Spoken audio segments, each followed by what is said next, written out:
On today's Locked On Angels, the owners are preparing to send their next proposal to the players to try and end this lockout. Rob Manfred had a press conference finally for only the second time during this lockout. Let's watch it, react to it, and break it down for you. That's right now on Locked On Angels.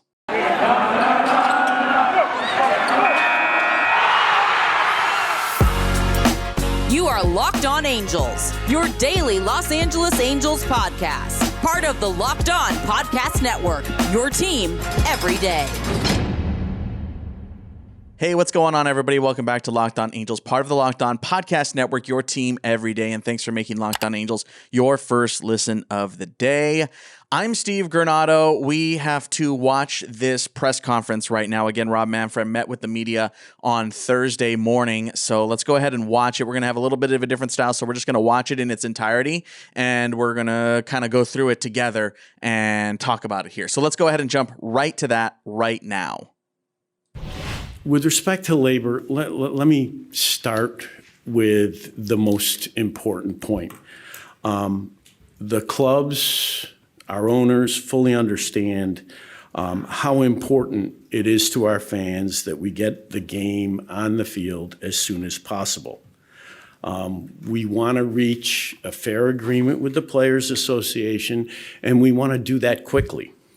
Okay. We have listened. So he said he wants to get this done quickly, right? Like, if that were the case, like straight up, if they wanted to get this done quickly, they would have started negotiating back in December or never would have even imposed a lockout in the first place. So remember that as we go through this. Remember, they did not need to put this into a lockout to begin with, right? That's what they did.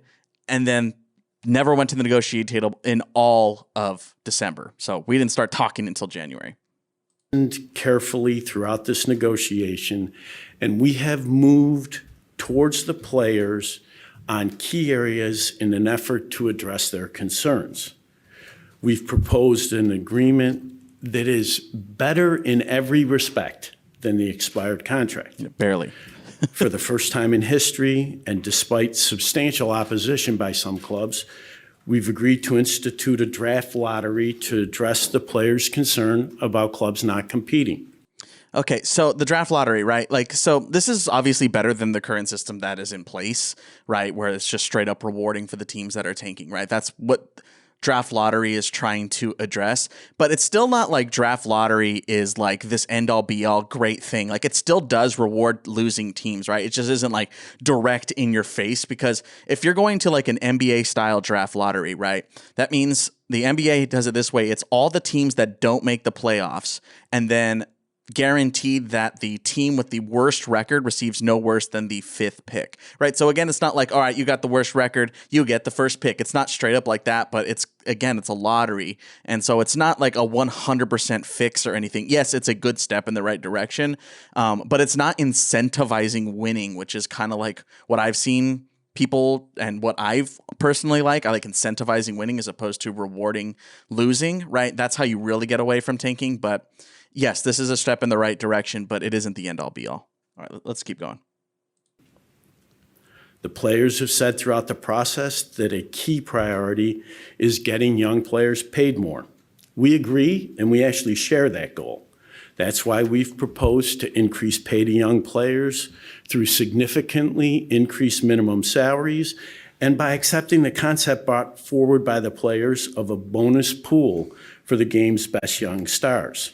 Okay, so let's start with the minimum salaries, right? Okay, so yes, the minimum salaries in the latest proposals or whatever proposals that we have seen thus far have been raised, right? So the current number in 2021, the minimum salary was $570.5 thousand, right? That was the minimum salary. But over the last couple of years and over, for years and years, that number does climb like steadily. But by the last couple of years, that's only goes up about 5 or 10,000 a year, right? So it's not like making these significant strides. So the latest offer prior to the Saturday one, as we're recording this, is they offered a tiered system. This is Major League Baseball offered a tiered system for the pre-ARB players.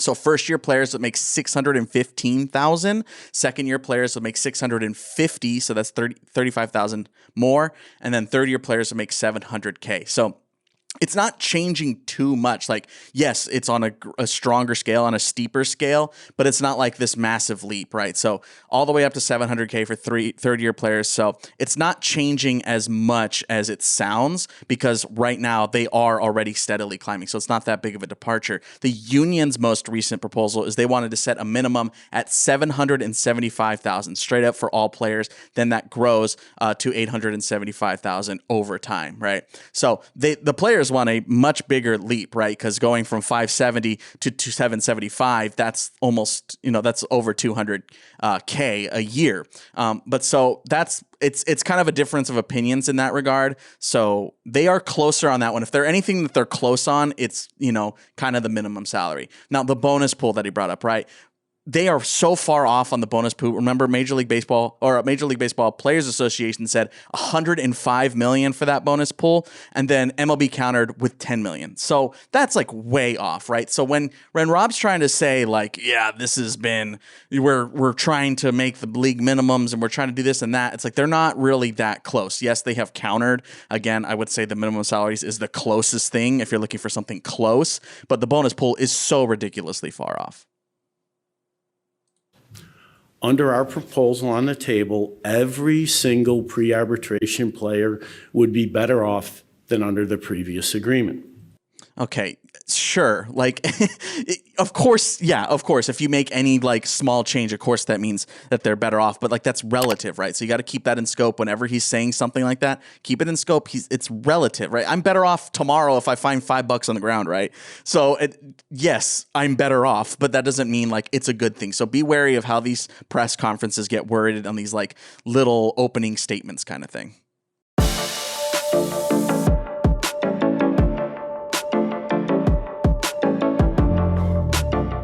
This episode is brought to you by Built Bar. This time of year, I've pretty much given up on all my New Year's resolutions, but this year, nope, I'm sticking to them thanks to Built Bar. And by the way, have you checked out those Built Bar Puffs yet? If you haven't, you're missing out on one of the best Built Bars ever made.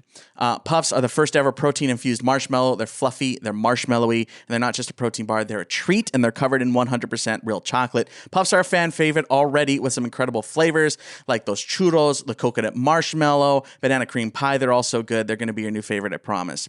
Low calorie, high protein, and replace those candy bars with these bad boys. They're better, and a typical candy bar can be anywhere from 200 to 300 calories. That ain't the case with Built Bar. Go to Built.com and scroll down to that macros chart. You'll find everything you need, that high protein numbers, those low calories, all the good stuff. At Built Bar, they're all about the taste. They make it delicious first, then figure out how to make it healthy. Go to Built.com, use promo code LOCKED15 and get 15% off your order. That's promo code LOCKED15 for 15% off at Built.com.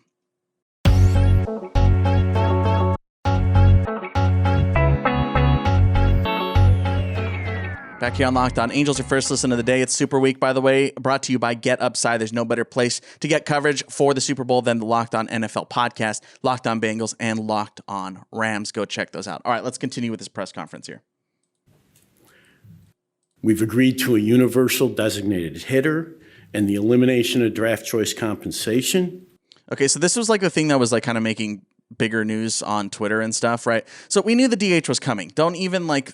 We knew that was happening. That had been agreed upon so long ago. Like, we already knew that. That was not a like compromise at all. So don't even think that. The owners don't care at all about the universal DH. It means nothing to them. And for the players, for the most part, yeah, that's like doesn't mean anything to them either. It's not at the heart of like what these negotiations are at. It's salaries, revenue sharing, tanking, competitiveness. Like DH has nothing to do with this, right? The draft pick thing, that's good, right? That's a good thing. The elimination of the draft pick compensation, because there was a lot of guys that, didn't accept qualifying offers and then they wouldn't get signed or would have to wait longer, right, to get signed. So that's why we're seeing in like those really quiet early off seasons a lot. Draft pick compensation was kind of one of those things. So I'm glad to see it go, and I know the players will be too. These changes will improve the free agent market by creating additional jobs that are often filled by veteran players and by actually eliminating the drag from compensation.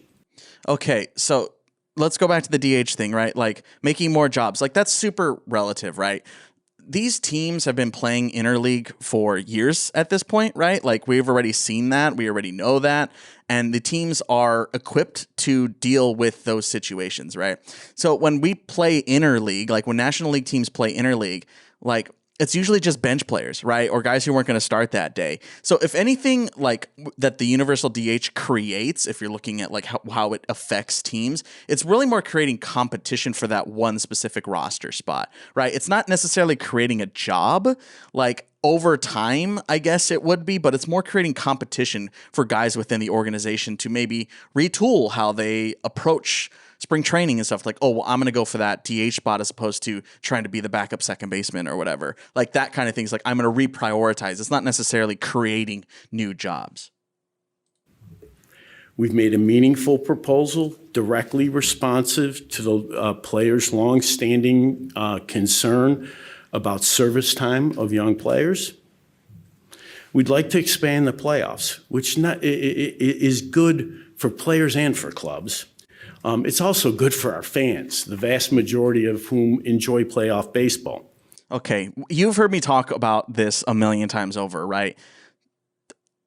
Expanded playoffs are not isn't a great thing. It sounds good from a team that's like middling, like the Angels, right? Like going like, oh, well, if they had expanded the playoffs, we would have made it. But that's the wrong mindset. Because the owners aren't coming from a place where like, oh, this is good for fans. They don't really care about that, to be frank.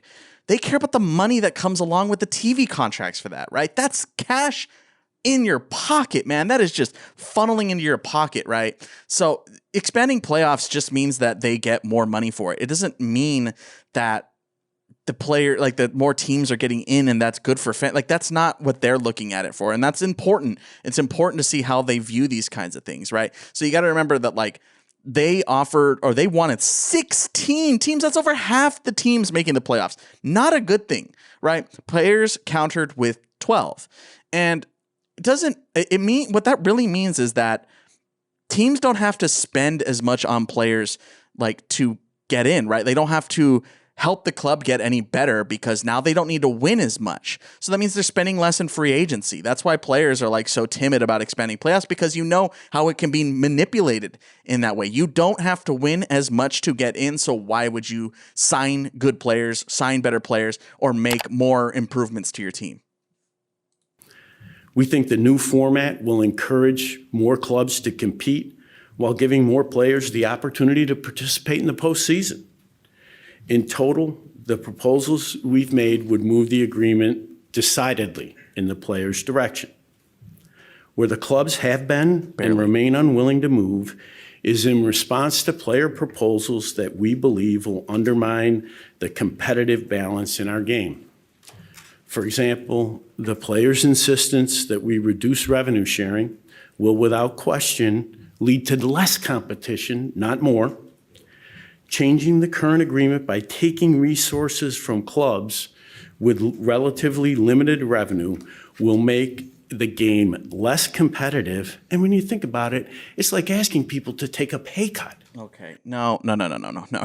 You're not taking resources away from those teams, right? He's talking about like the lower level teams, like your Pirates, your Rays or whatever. They still got plenty of money. Like it's not like these teams are making like $20,000 a year or something. Like it's not even close to what you need to put your mindset. Like take your brain away from being like a regular person like we are, right? A regular person who goes to work every day and makes money and pays the bills, right? That's not even close to what these owners' worlds are like. That's not even close to what it's like. So you're at bare minimum, all these teams have multi-hundred millions of dollars, right? All these owners have so much money, we can't even fathom what kind of money it's like. So you got to remember too that like when MLB revenue continues to climb year after year, you're not taking a pay cut, right? Like you're still getting more money. It's just like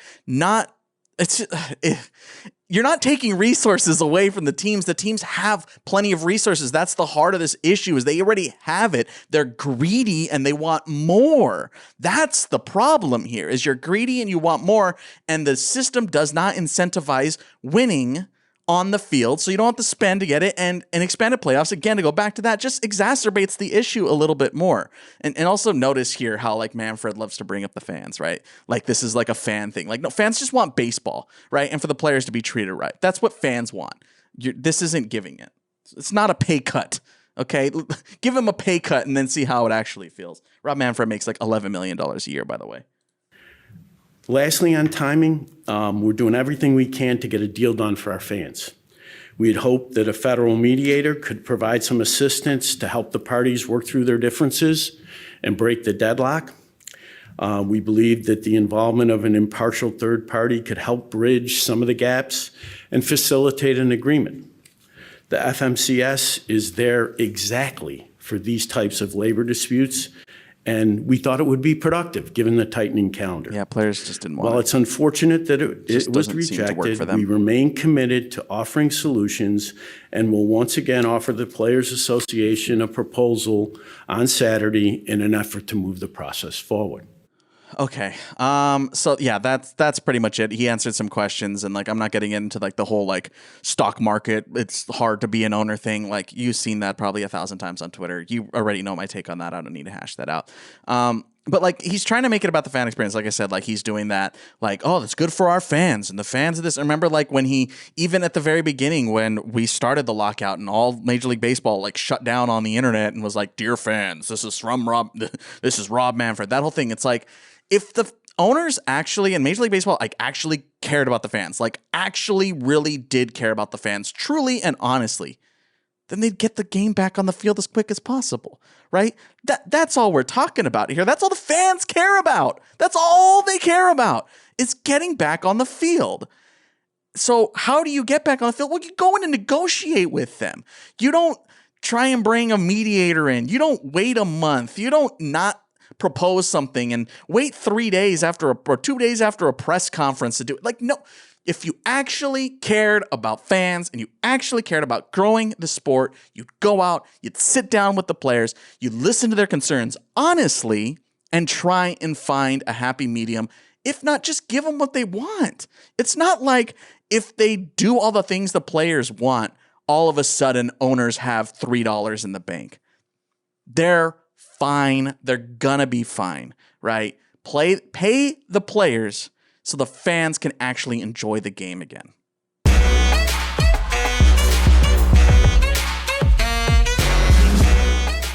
BetOnline has you covered this season. More props, odds, and lines than ever before with the Super Bowl coming up in less than a couple of days. It's just a few days away. BetOnline.net remains the best spot for all of your sports scores, podcasts, and news this season. And it's not just football. BetOnline has up-to-the-minute info on pro and college hoops, NHL, boxing, UFC, with live real-time updates of current games. Don't wait to take advantage of all the new amazing offers available for the 2022 season. That's BetOnline, where the game starts.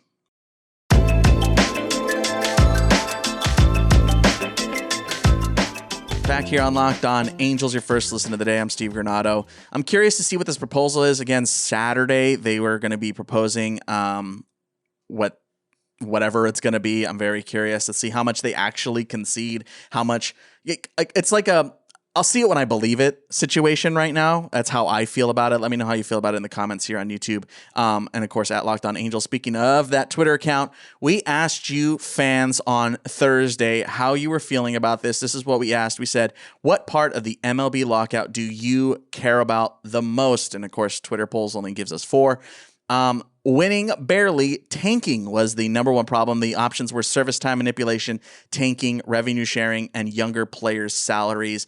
And Angels fans not resoundingly said tanking, but 36.8%. Second was younger players' salaries, 30.9%. And then service time manipulation was right there, 29.4%. And revenue sharing was under 3%.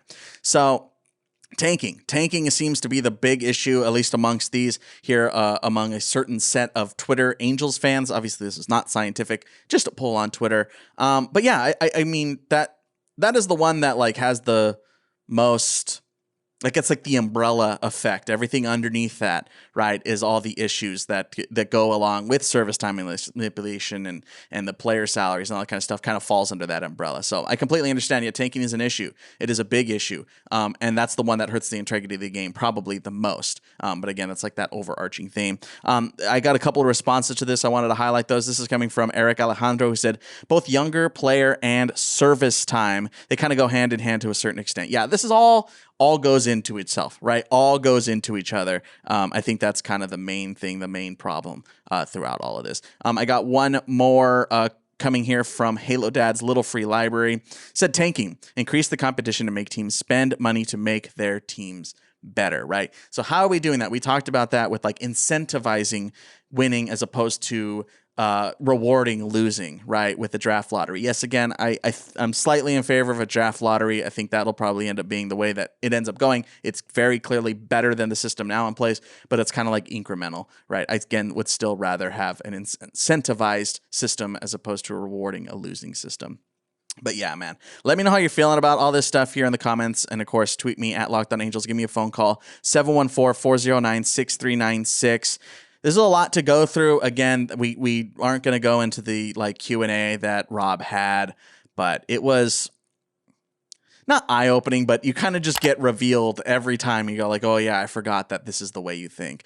It's a bummer, dude. I'm curious to see what that proposal is on Saturday. And again, we will talk about that. I hope that it edges closer towards the players. We're starting to get into a bad situation here. Spring training is almost not going to happen on time. If this Saturday proposal falls through, which I see no reason why it wouldn't, then spring training is not going to, at least they're not going to report on time, right? They report next week after the Super Bowl. So I mean, I don't think that's happening. But again, let me know how you're feeling about this or shoot me a tweet. Of course, I'm at Steve Granado as well. Our voicemail line is in the episode description. You can always hit me up there. We will take your questions for Monday. Hopefully we have some good news as far as getting closer to a resolution. I want to thank you for making Locked On Angels your first listen of the day. For your second listen, check out Locked On Bets, your daily one-stop shop for all your gambling needs. Locked On Bets, hosted by your boy Q, with expert analysis and insight from Lee Sterling.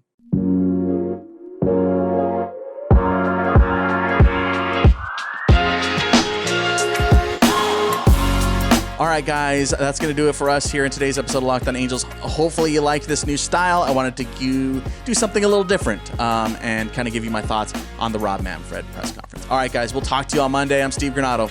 Later.